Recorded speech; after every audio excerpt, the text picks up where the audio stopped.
Ladies, gentlemen, fellow Jokers out there, I haven't done one of these since last July. This is, what, like near 8 months? So if you're brand new here, this is a discussion series video similar to that of my The Batman discussion series. We're talking about Joker to Folie, Deux.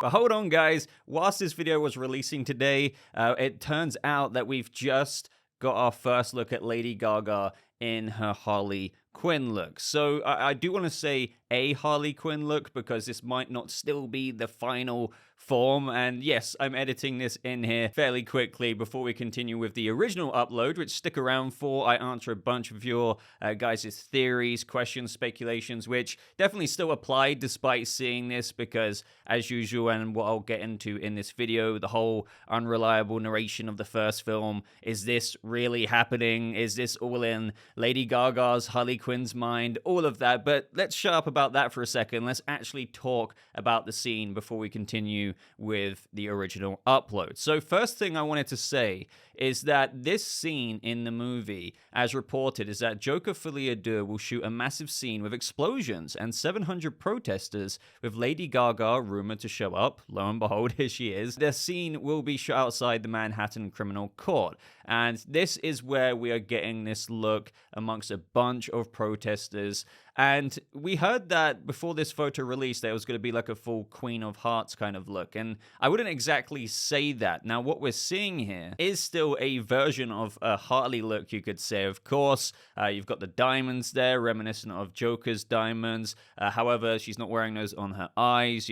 I mean, a little bit, but they go up into little lines here. But what I find very interesting outside of this initial look, and again, I do want to stress initial look because as we're going to go over in the discussion series segment that I originally recorded, is there can be possible multiple looks in this movie, of course, is that she has paper clips, or a safety clip, if you will, on her ears, or rather, there's one there. So I'm wondering, does she go into the criminal court and maybe slip one of them to Joker, and that could facilitate an escape? And you may be thinking, like, well, what is actually going on here? I feel like I haven't actually prefaced it. Outside, clearly, they're at a criminal court. There's a bunch of protesters there. A lot of these signs say free Joker, and it's like, Joker, I love you. So clearly there is a sense of that narrative being continued on from the first movie, which I do want to stress, we still don't know how much of this is going to be reliable and whose perspective this movie's story and the continuation of the narrative,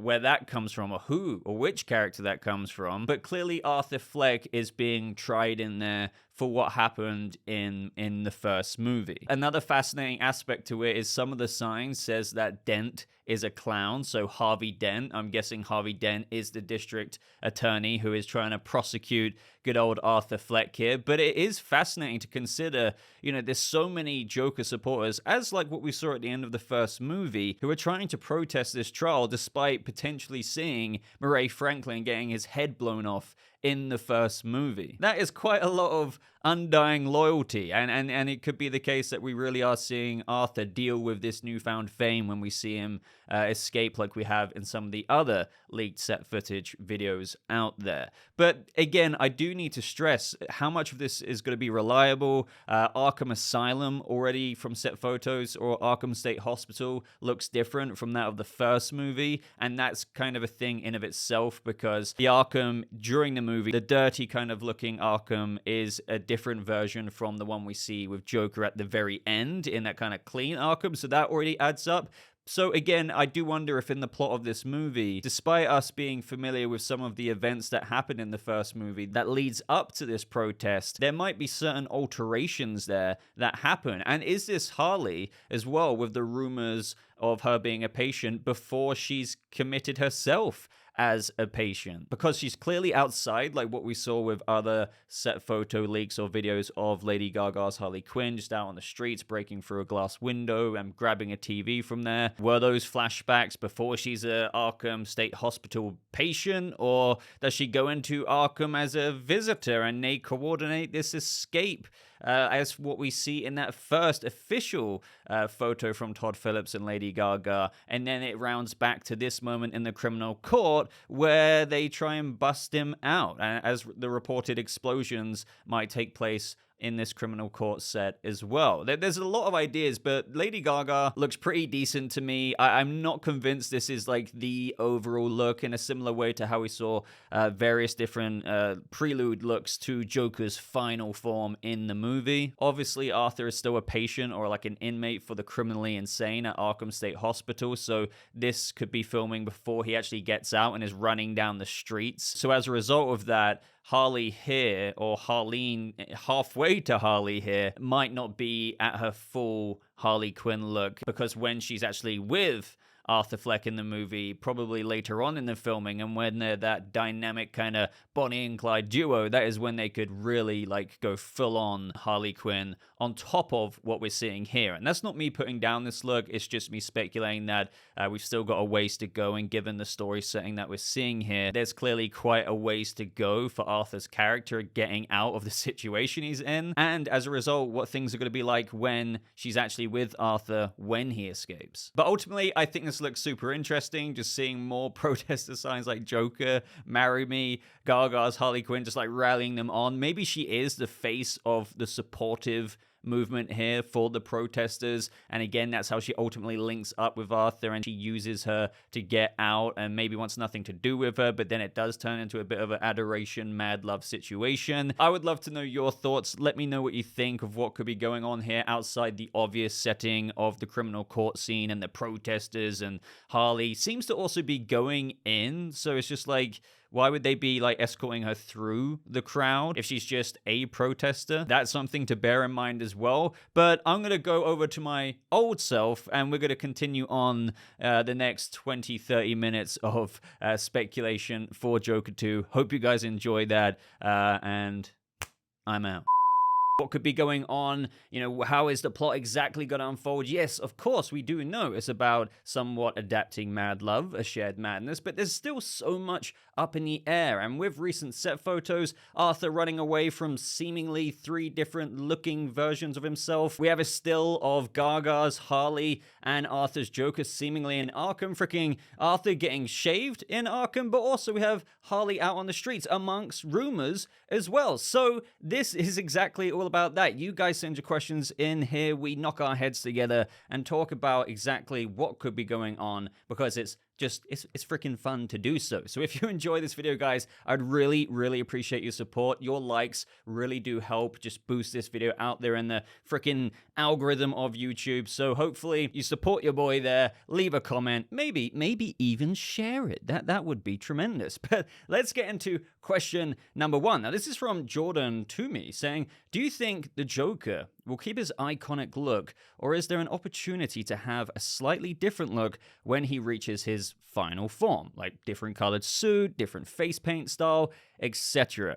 So I do think, believe it or not, that we will have Joaquin Phoenix's Arthur, of which we saw in the first movie in somewhat of his full form at the end on the Murray Franklin talk show. Like, that is his full look, his final form, in my opinion, and that is what is going to maintain when we see him in that Joker mode. And I say when we see him in that Joker mode because we've seen that set photo video of him running down the street of Gotham in a very dusty kind of suit. Perhaps he escaped Arkham in it and he was just wearing that, got out of a cab or whatever. But this is what I mean with so much up in the air. Like, what is that? Is that like a real scene? Is that him just daydreaming in Arkham? Is it actually a nightmare where he feels like he has escaped, but he's escaping 2 other versions of himself? But I'm getting off track already. Whenever we see the Joker, I know some people don't really dig this look. I personally really do. So I do think that will be his look when we do see him as Joker. That being said, since a lot of this is going to be just like the first movie about mental health, this, that, and the other, shared madness, possible delusions,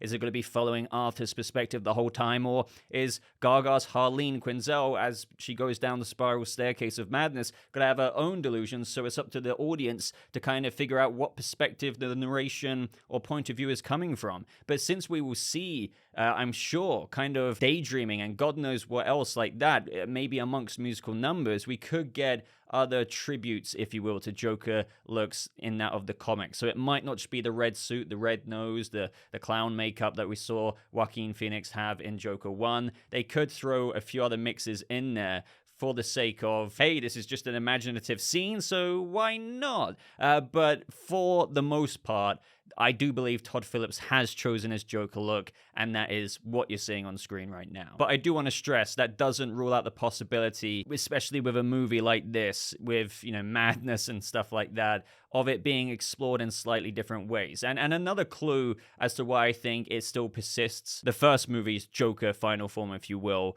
is when we got that screenshot shared from Todd Phillips and Lady Gaga of Arthur and Harley in Arkham, I'm guessing. It might be out of Arkham, I don't know. But he's got the clown makeup on. Granted, it's kind of smudged and stuff, but you can still see the blue eye makeup there, the long smile and the grin. It looks like it's been worn down a little bit, but you can tell where it was actually applied. So that kind of indicates that the Arthur we're seeing there in Joker 2 is still wearing his look from that of the first movie. But again, this is why I love making videos like this, because we knock our heads together and really explore the possibilities of what else could be thrown into the mix. So up next from Luke Lagerland, I'm sorry if I butchered your name. Do you suspect Todd Phillips and team would take the Joker and Harley's relationship in the more common direction of Joker mostly just using her, but throwing her under the bus at any turn, or do you see them having more of a real relationship and understanding for each other? Obviously hard to know, but just wondering what you think.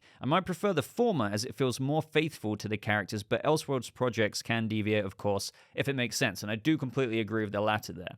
So with this one, it's very tricky, and I've thought about it ever since reading this question when taking the screenshots for this video.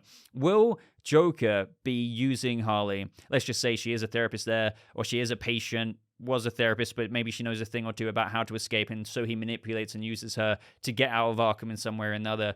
Thus, going a bit traditional, as Luke said here, with Joker being a very much big dick to Harley Quinn. But the thing about that is, I'm not saying Arthur is a good guy, especially where things went with the end of the movie, but with what created him into that person, beforehand, he wasn't... If someone was kind to him, he would have reciprocated that kindness. People trod on him. The Wayne employees on the train, it led to that shooting, but you saw how that went down. It allows the audience to feel a bit of empathy for Arthur before he starts truly transforming. And in the bathroom, really showing that evolution of the Joker almost creepily actually coming out of him. Again, that's what I love so much about the first movie.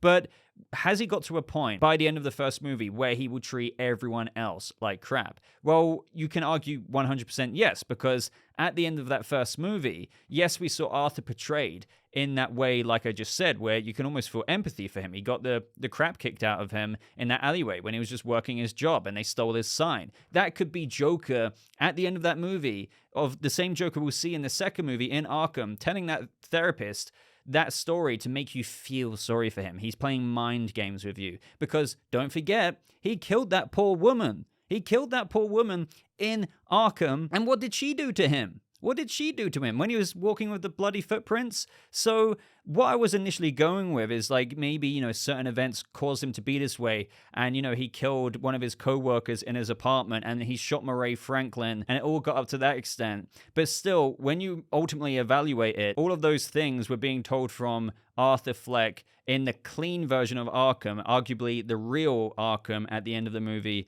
And there was this worker there. She was just doing her job, interviewing a patient, and she got murdered. Absolutely murdered. So this shows you potentially the true nature of Arthur Fleck outside of the unreliable events and scenes we saw in the movie throughout. When we saw him in the real Arkham at the end, he murdered in cold blood this poor woman. So what does that make me think now? With potentially, and I don't know this for a fact, let's just assume we're still following that same Arthur who walked out with the bloody footprints, the same Arthur who told all of those events but still killed that woman. Would he be an absolute dick and murderous to someone like Harley? I think that is very likely, and that is my main evidence. I know I'm going to repeat myself one more time, but no matter how much we may have sympathized with Arthur in early scenes in the movie, we still saw him commit that atrocious act. And you have to think that's perhaps the person we're going to, see in the second movie. Albeit I do 100% think we're going to see almost these other scenes with almost like the earlier Arthur in the first movie, such as maybe when he's running away on the set photos from those other two Jokers. It could genuinely be him fighting with his own psychopathic self. Like there's the part of him that doesn't want to be this. So that's a whole other question. question. But ultimately, yeah, I think that he will be quite heinous to Harley at points, and that could very well be explored. It's going to be insanely R-rated. It's going to be insanely mature. I think maybe the studio would have even been like, oh, I don't know, but you know what, have it, Todd, because this is an Elseworlds movie. We did some heinous things in the first movie, so you know what, instead of what we did with Suicide Squad, cutting all of that abusive relationship stuff out, Joker can own that. So I do think we are going to see this mad love. I do think that maybe Joker might find a weird kindred spirit in Lady Gaga's Harleen, to the point of where he won't kill her necessarily like he did with that poor lady in the interview room at the end of the first movie. But that doesn't mean that he's not any less of the person necessarily as he was as when he killed that poor woman. Do you know what I mean? So, yeah, I know I've been saying the same thing in kind of different ways in different sentences, but it is truly something to analyze with the kind of different interpretations of maybe a more kind Arthur. But as the cracks unfold in the movie, you see him in Sophie Dumont's apartment, and he's just like this, and she's absolutely terrified, having never even met him. So ultimately, I would say yes. I think they will explore that. I really do. I think they'll explore Harley's perspective of that. Again, going with the unreliable narration of how maybe it's a completely different experience from her end, and maybe they can flip it later on in the movie to, even though she thought it was a positive experience, we're going to see scenes, maybe like the Sophie Dumont scene, where it plays out differently, and Arthur just may be completely straight up very accurate to the source material and abusive to her, and that could give the whole Stockholm Syndrome approach and perspective. It's a mighty complicated thing to tackle.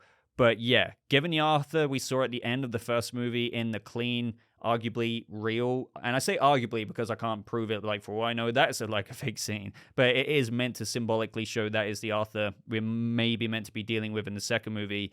That guy is a murderous, clowny kind of evil guy. You have to think he would treat Harley in the same way that I think a lot of people would prefer to see. And that is a very comic book accurate, somewhat unhealthy, very unhealthy, not somewhat, but very unhealthy dynamic between them. Up next from Mikkel saying, I'm massively excited for this movie. My theory goes that we will explore how Arthur and Harleen got together inside Arkham through their shared, incoherent memories, while secretly Joker and Harley are already outside and have made an escape. So we will get a flipped version of the ambiguous timeline of the first movie. Love your content, Boba. Thank you, Mikkel. And I love this idea. This is exactly kind of what I was teasing a second ago. With that first movie, without exploring the whole plot of the first movie, the thing I love about it is you can literally look at any scene in the movie and question, but did that really happen? With Arthur at the end talking to that psychiatrist that he killed in Arkham, he was exploring and explaining that whole story in that somewhat taped interview. So as a result, did he paint things in a slightly different way? One way that the movie showed that definitively was, for example, Sophie Dumont. He was never in a relationship with her. When she walked in that freaking room, she was terrified. Now, that was painting it on the nose a little bit, but either way, we don't know what is reliable. Now, with the second movie, I'm sure Todd Phillips is going to capitalize on this a little bit more. But the brilliant aspect of it is that we have another character in DC Comics who is very mentally susceptible. I mean, for crying out loud, Stockholm Syndrome with the Joker, Harleen Quinn thrown into the mix. The Folie Deux title shared madness. So what events in the movie now are going to be possibly skewed by not only Arthur's perspective, but Harleen's perspective? And then it makes you think, okay, so what really happened? Will there be some scenes in the movie where Arthur is acting very nice? And that could be from Harley's perspective. But the reality is that he could be an absolute monster to her. There's all kinds of things that they can give aid from that of the actual Joker and Harley storyline in terms of their not so healthy relationship. I know a lot of people would have rathered that in David Ayer's Suicide Squad, and that was actually originally intended, but the studio cut changed it all up. But I'm already getting off topic. I do apologize. I just get so excited when talking about this stuff. But you're saying, and this is an intriguing idea to me, secretly Joker and Harley, and maybe this will be unbeknownst to most of the viewers at the time through the events of the movie unfolding, they're secretly outside already and have made an escape. So we kind of get that flipped version. And the flipped version being, at the end, we realize Joker or Arthur Fleck has been in Arkham the whole time. And technically, the whole movie is somewhat of a flashback. And we even got a clue to that earlier on in the film, in, I believe, when Arthur was having that counselor meeting and he looked up at the clock, and then we got that moment where we actually had the Arthur Fleck at the end of the movie just bashing his head into his cell door, which gave you a clue of, like, at the time, you're kind of like,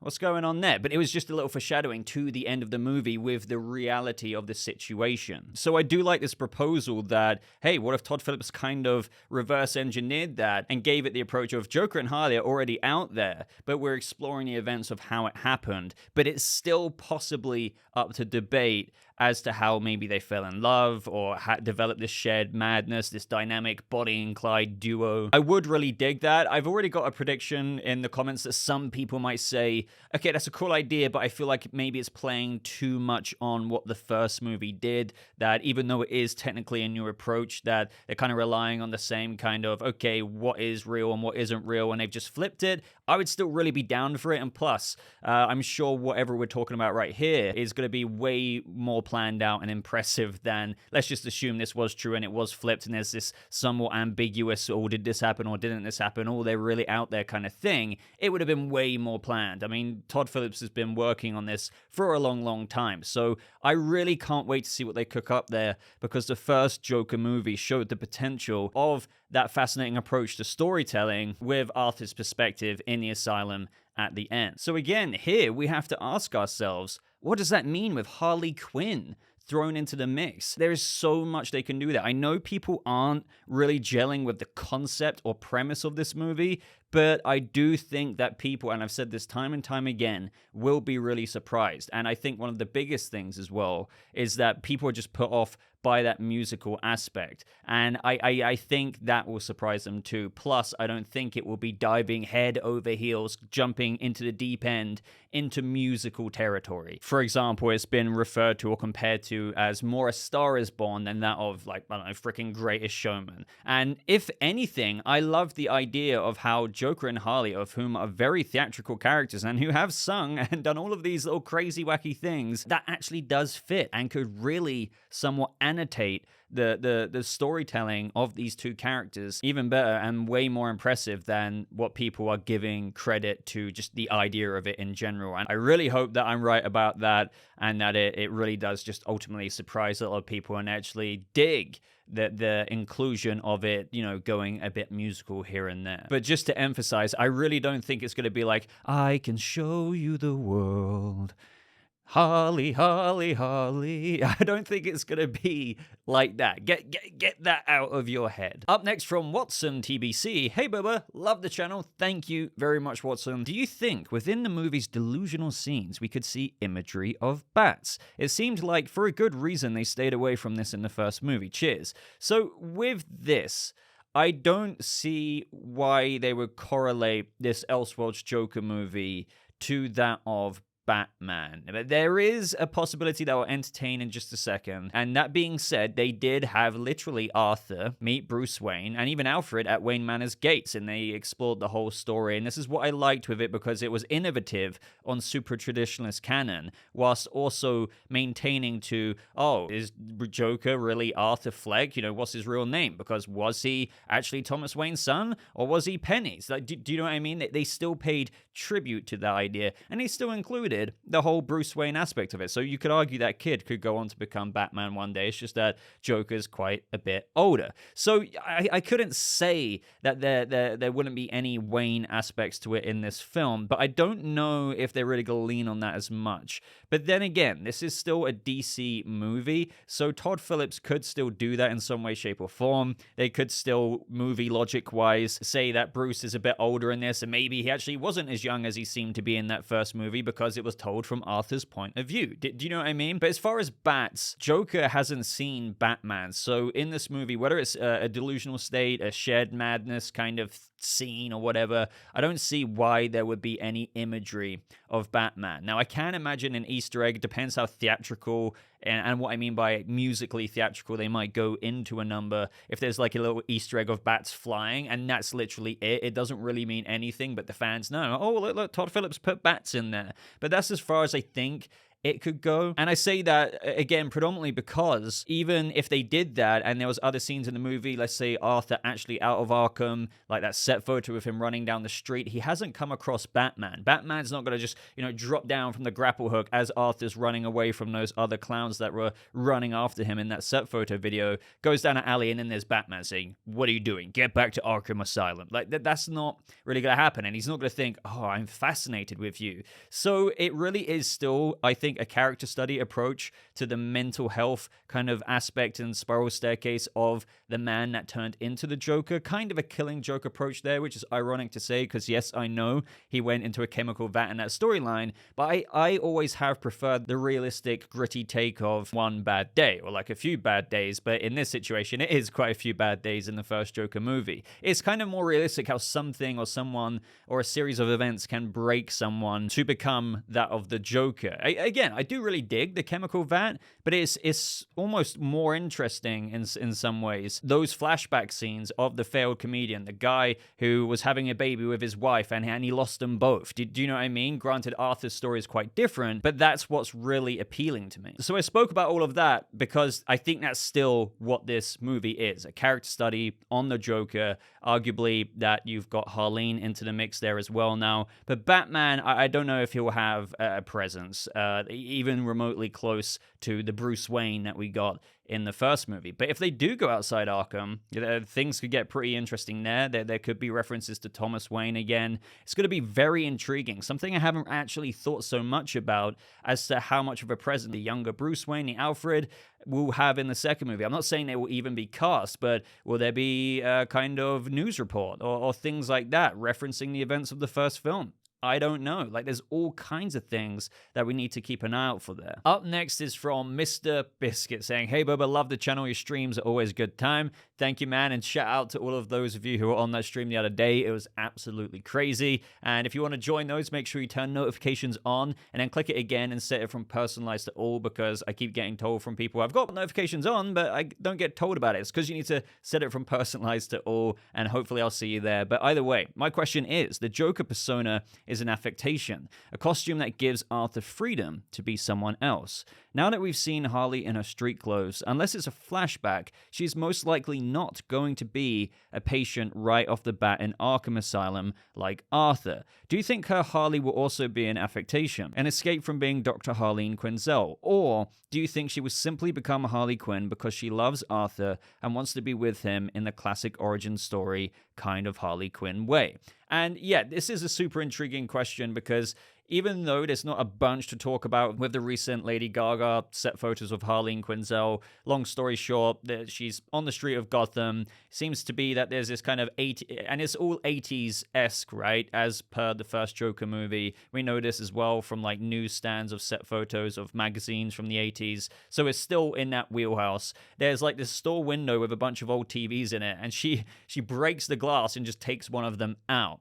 So this made a lot of us think, with the rumor, by the way, and I don't know if you knew this, it is a rumor, it doesn't mean it's a proper leak or if it's even going to happen, but that she was going to be a patient, and maybe that's how her and Arthur Fleck were going to run into each other and become the Joker and Harley Quinn as a duo, which a lot of people were like, but like, doesn't it undermine the whole kind of Harley Quinn as Joker's therapist and all kinds of intriguing ideas that a lot of us had in our head of, well, Arthur's in Arkham, how cool would it be to see that typical origin story of Harley Quinn being the next therapist after the previous one he killed, except things go a little bit differently. Some people were even arguing that, is it really kind of realistic that a clinical therapist and psychiatrist who knows all about mental health, this, that, and the other, would go down the staircase of being seduced and also mentally turned around a corner by her patient? I do kind of get that argument in a way, but I've also mentioned in how, well, she could literally be a therapist, but she can still struggle with her own mental health. Like therapists, just because they've been educated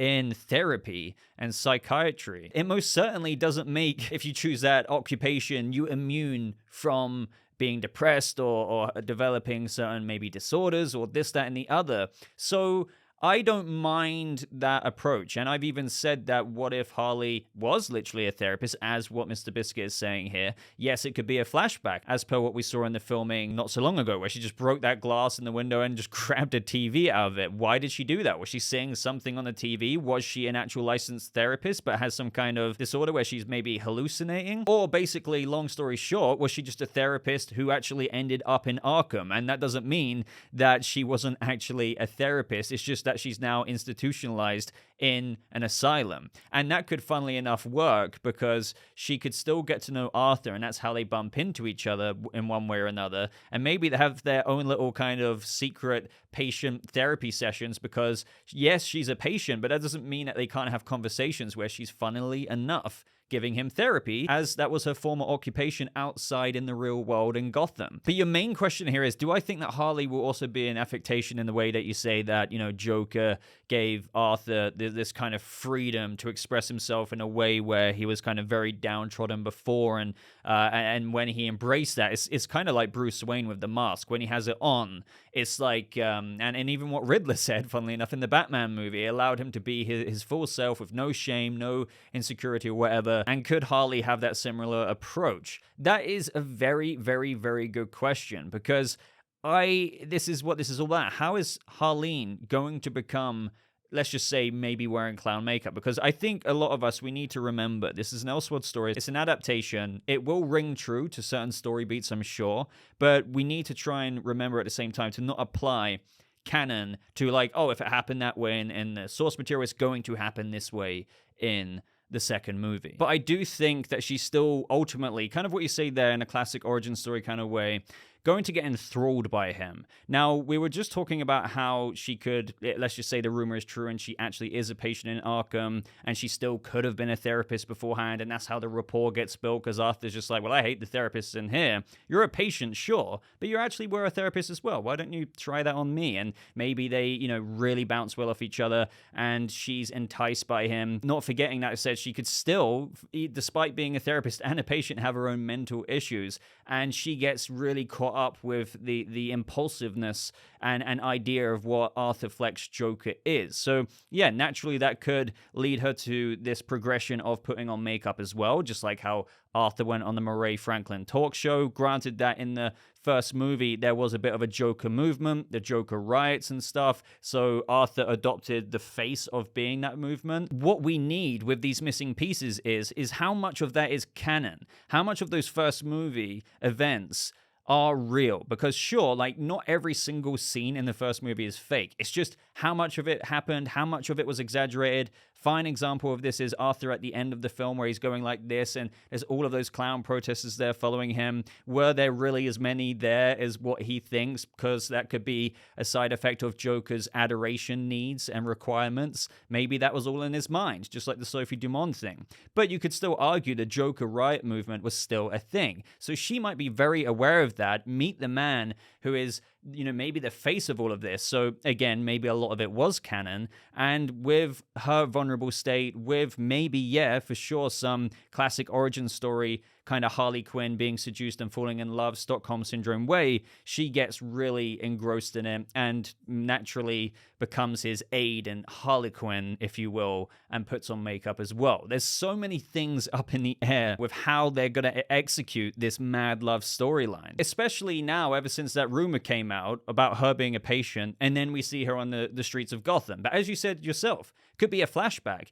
or as the previous comment also said, there could be a flip of events where they're actually out there in the real world, but we're getting the story explained and executed to us in a way that we see how it happened in the first place, with Harley actually ending up in Arkham herself. There's all kinds of mind trickery and feckery that could be going on here, and that is, again, what I think makes the first Joker movie very, very fascinating. I mean, sure, some people might say it's not that deep kind of thing, but there is a lot of layers to it, a lot of intrigue, and I think the second movie will play with Harley and Joker and the way both of them as a duo come to fruition. But you have to undoubtedly think that, yeah, there might be a bit of an affectation aspect to Harley as well, and maybe Joker, Arthur, having gone through that evolution himself, brings that sense of, freedom, if you will, to her, and she completely hits that subscribe button, like you should as well. Now, Jay the Art Man, I should have probably paired this with the question from earlier, but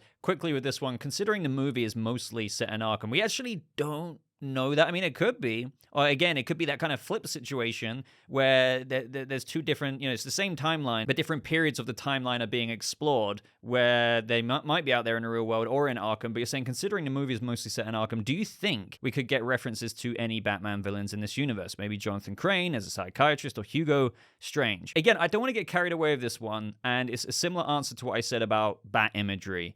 But for sure, like, they could reference, we are undoubtedly seeing Arkham. We literally see Joker getting shaved by one of the workers there, right? And so since we're going to be seeing his time in Arkham to some degree, some extent, before we get into Gotham, whether it's in dream sequences or actually out there having escaped in Gotham, when we're in Arkham, there could be Easter eggs for there's a Jonathan Crane or like a Crane, door or office for a worker there, and it won't amount to anything, but it's just simply a reference to how there is a Jonathan Crane doctor in Arkham or a Hugo Strange. There could just be a door with Strange on it, but don't get hopes up or anything like that for like, oh my god, they're going to be integral to the plot. With stuff like this, I think the movie is truly sticking to what the first movie did with its approach, a character study. Yes, it is DC. Yes, this is still Joker, but it's Elseworlds. So you're not going to get these other kind of Bat-esque ideas or characters or whatever imagery woven in there to be this integral thing. But having said that, the first movie did introduce Bruce Wayne and make Thomas Wayne somewhat of an integral thing because it gave Joker the whole multiple choice origin-esque kind of thing, as I mentioned earlier with, was he adopted or wasn't he? And it seemed like they shut it down, but then at the end of the movie, there was that letter from Thomas Wayne to Penny making you think, well, maybe they did do the deed and like Arthur is a Wayne. You don't know. So with this, you could argue maybe they could lean into it a little bit like that first movie did, but I just don't see how they would with Hugo or Jonathan Crane. Maybe you could say that Hugo is running a program of their therapy, but that might be a bit too on the nose. But I would never say never, but just don't expect it to be a very traditional Bat/Rogues Gallery character implementation. But yeah, never say never, akin to the same thing with Thomas Wayne, Alfred, and Bruce in the first movie. But I've just got a feeling that they won't make it like a really, really big thing with other characters like this. But ladies, gentlemen, fellow Jokers out there, I think I'm going to end this video there. Been blabbering a lot already. I actually had a really big blast talking about it because, once again, with so much up in the air and Todd Phillips' Joker in of itself being a very trippy, ambiguous way of telling things. Was this real? Was that not real? Oh, the end of the movie, he did this. Oh, what does that mean for the second movie? There's so much to play with, so much ideas to explore with how the second movie could execute it, with the fact that we're getting Lady Gaga's Harley Quinn. So I can't wait to see what you have to say about what I said. Agree with me, disagree with me, do both, expand. I read every single comment, so I'm going to be looking to see for any kind of really cool ideas out there. I hope you enjoyed this video. If you did, it really helped me out a bunch if you left a like. Also, if you got this far, to prove you're one of the real ones, leave a hashtag with whatever comment you're going to put down in the comments below, or maybe you won't, but maybe now you will. Hashtag you wouldn't get it. But until next time, ladies and gentlemen, again, thank you so much for watching. I hope you all have a lovely rest of your day, and I'll see you fellow Jokers in the next video. Goodbye.